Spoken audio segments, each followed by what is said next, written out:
রবিবার সকাল 7টা। ঘুম ভাঙছে না, কিন্তু এ কি আমি দেখছি? এক অজানা জায়গা, কিছু অচেনা মুখ, কিছু ডিভাইন শক্তি। ঘুমটা ভেঙে গেল। বসে পড়লাম ফোন নিয়ে, সবার সাথে খোঁজ খবর করতে। শিলিগুড়িতে এরকম কি কি মনেস্ট্রি আছে যা আমি দেখলাম? সেখানে কি যাওয়া সম্ভব? খুঁজে পাওয়া কি সম্ভব? গোটা সপ্তাহের ব্যস্ততা, ট্রাফিক জ্যাম, এগুলো সব কাটিয়ে এই একটা রবিবারই আমরা পাই একটু নিরিবিলিতে থাকার জন্য। বেরিয়ে পড়লাম সেই অচেনা জায়গার খোঁজে। খোঁজ করতে করতে ঠিক পৌঁছে যাব, আর কিছু তো ইনপুট পেলামই।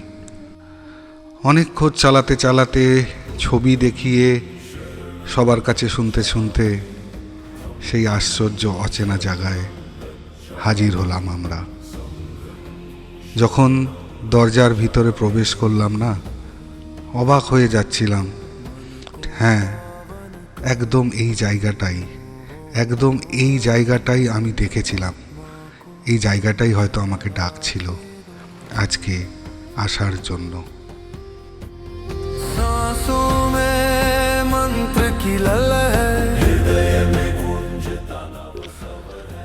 শিলিগুড়ি থেকে মাত্র 15 কিলোমিটার দূরে এক স্থাপত্য, আমি স্থাপত্যই বলছি, এত বিশাল, এত সুন্দর প্রাকৃতিক স্থাপত্য চোখে পড়া আজকের দিনে খুব বিরল। আমার কানে খবরে ছিল, কিন্তু আমি এতটা ইমাজিন করিনি। যাওয়ার পরে যে অনুভূতিটা আমার হলো, চারিদিকে মঙ্করা ঘোরাফেরা করছে, বাচ্চা থেকে শুরু করে বড়, বৃদ্ধ এবং মাতৃসম, যিনি আমাকে এখানকার রীতিনীতি, এখানকার ভগবান দর্শন সব করালেন।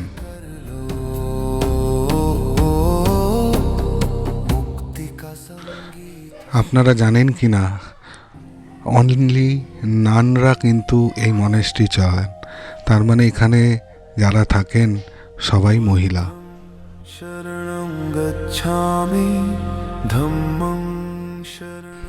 ভিতরের বিশাল স্বর্ণকায় এই বুদ্ধ মূর্তি, ভিতরে স্থাপত্য আমার মনের উদ্বেগ একদম নিরাময় করে দিয়েছিল। এত সুন্দর, এত শান্ত, শুধু আমি একাই ছিলাম। আর তিনি যিনি আমাকে বলল যে এখানে কীভাবে ঘুরতে হয়, প্রদক্ষিণ করতে হয়। আমি প্রথমে ভেবেছিলাম ক্যামেরা অ্যালাউ নেই, কিন্তু উনি বলল তুমি ছবি তোলো। আমি না আশ্চর্য হয়ে গেছিলাম ওনার ব্যবহারে। উনি আমাকে ভগবানের পা অবধি যেতে বললেন, অ্যালাউ করলেন, যাও তুমি উপরে ওঠো। এর জন্যই মনে হয় আজ সকালে এই স্বপ্ন, আর এই স্বপ্ন এভাবেই সত্যি হওয়া।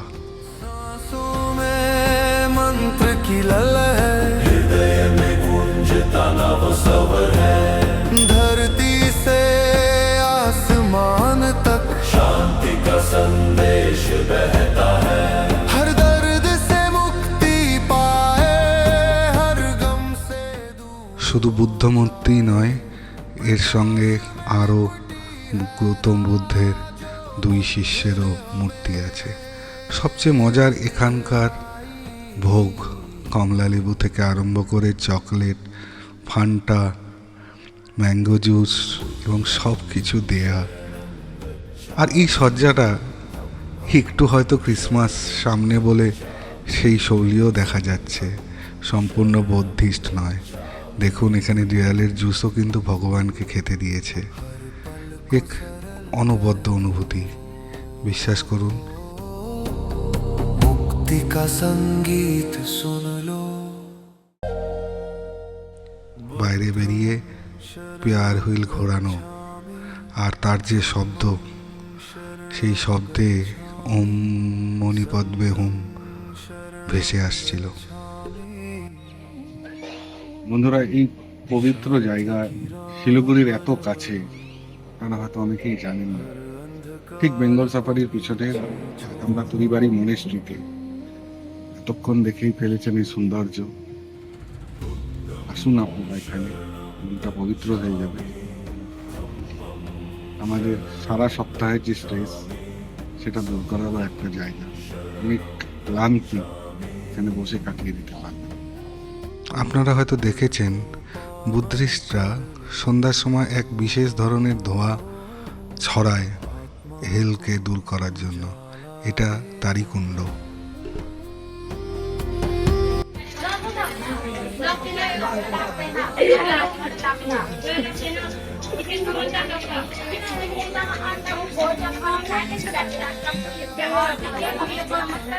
कितना दिन से है आप लोग इधर? बहुत दिन? इधर कितना दिन से है? इधर ही रहते हैं आप लोग? इधर ही रहते हैं। और ये क्या आपका खुद का खाना बना रहे हो? नहीं नहीं नहीं तो क्या है ये? पूजा के लिए? ऊपर बना के रखा हुआ है ना, अच्छा अच्छा अच्छा अच्छा अच्छा। ज्यादा सातर में बना के वो चेंज करने के लिए बना। ओ, मेरे को तो मालूम नहीं, सॉरी। हाँ, एकदम मालूम नहीं। आप लोग इधर कहाँ पे रहते हो? ये वाला क्या सारे हॉस्टल है? ये वाला ही आप लोगों का हॉस्टल है? Residential block. Thank you thank you.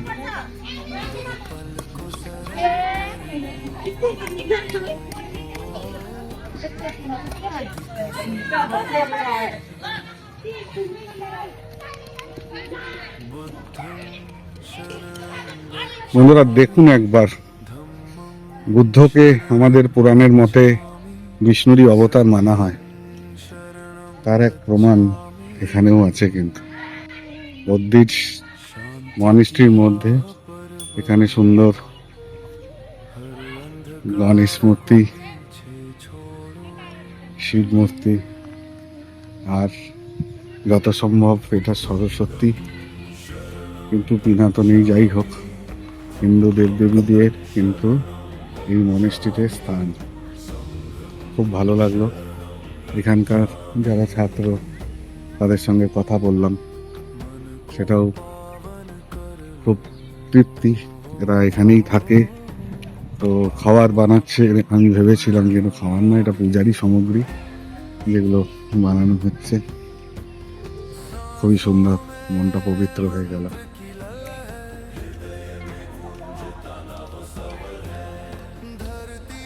সত্যি যেটা বলছি, আমরা যখন আসছিলাম 5 মিনিট আগ অবধির পরিবেশ আর এই 5 মিনিট পরের পরিবেশ কিন্তু অনেকটাই পার্থক্য।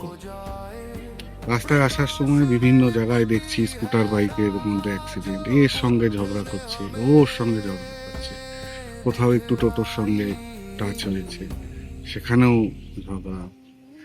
আস্তে আস্তে বলছিলাম যে সবাই এত উগ্র হয়ে যাচ্ছে আজ। ঠিক তার 5 মিনিটের মধ্যে আমরা এই বেঙ্গল সাফারি পাশ দিয়ে জঙ্গলের রাস্তাটায় ভিতরে ঢুকি, এবং ঢোকার পর থেকে একটা পরিবেশ পরিবর্তনের সংকেত পাই। একদম নিস্তব্ধতা, শান্ত, ফ্রেশ অক্সিজেন। তারপরে যখন ভিতরে আসি, এত বড় একটা ইনফ্রাস্ট্রাকচার থাকতে পারে এর ধারণা আমার ছিল না। প্রথম চমকটা আমার ওখানেই লেগেছিল, এত বড় একটা ইনফ্রাস্ট্রাকচার। তারপরে ঢোকার পর থেকে মনে পরিবর্তন তো হচ্ছে। ভিতরে দেখলেন এক মাঝি দেখালো কিভাবে বুদ্ধ মনেস্ট্রির পদক্ষেপ করতে হয়, প্রদক্ষিণ করতে হয় চারিদিকে। তারপর এখানকার খুদে পড়ুয়াদের সঙ্গেও কথা হলো। তো সব মিলিয়ে এক অন্যরকম অনুভূতি। তো আপনারা অবশ্যই আসবেন, আসার চেষ্টা করবেন। শিলিগুড়ির খুবই কাছে, 20 কিলোমিটারের মধ্যে, ঠিক বেঙ্গল সাফারির পিছনে পরিবারী মনেস্ট্রি নামে এটা পাওয়া। ভালো লাগবে এটা দেখছি। বন্ধুরা, ভিডিওটা যদি এত দূর দেখে থাকেন তাহলে অবশ্যই আমাদের এই চ্যানেলকে একটা লাইক, সাবস্ক্রাইব করে রাখবেন, কারণ আগামীতে আরও এরকম ভিডিও আপনাদের জন্য অপেক্ষা করছে।